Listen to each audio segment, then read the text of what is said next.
ક્યારેક ક્યારેક તો સવારમાં ઉઠતાની સાથે દિવસ એવો ઉગે છે ને કે ઓવર થિંકિંગ કરીને હું મારું ને મારું મગજ છે ને ખરાબ કરી લઉં છું.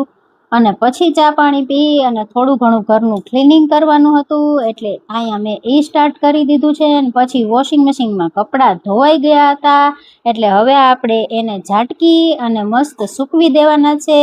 અને પછી રેડી થઈ અને મારે જવાનું છે મંદિરે, કેમ કે આજે ઓફિસે રજા છે અને હું જવાની છું મહાદેવના મંદિરે દર્શન કરવા માટે.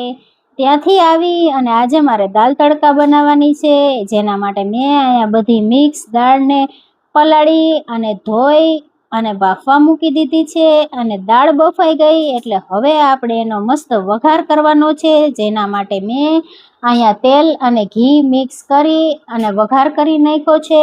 અને રસોઈ તૈયાર થઈ ગઈ એટલે આજે મારું કમ્ફર્ટ ફૂડ બનાવેલું છે દાલ તડકા, જીરા રાઈસ, ગ્રીન ચટણી, પાપડ અને એની સાથે સલાડ. આ મારું ફેવરિટ ફૂડ છે.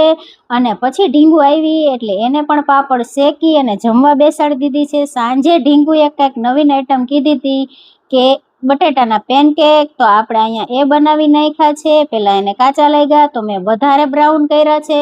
અને અહીંયા મેં કાલની ક્લિપ પણ એડ કરી દીધી. કાલ સોમવાર હતો એટલે મેં અહીંયા તલવટ જાયરા છે. અને પછી બાપ દીકરી બંને અહીંયા માંડવી ખાવા બેસી ગયા છે અને પતિદેવ ગયા છે. આજે સોમવાર હતો તો રુદ્રી કરવા માટે વ્લોગ સારો લાગ્યો હોય તો લાઈક, શેર અને સબસ્ક્રાઈબ કરજો.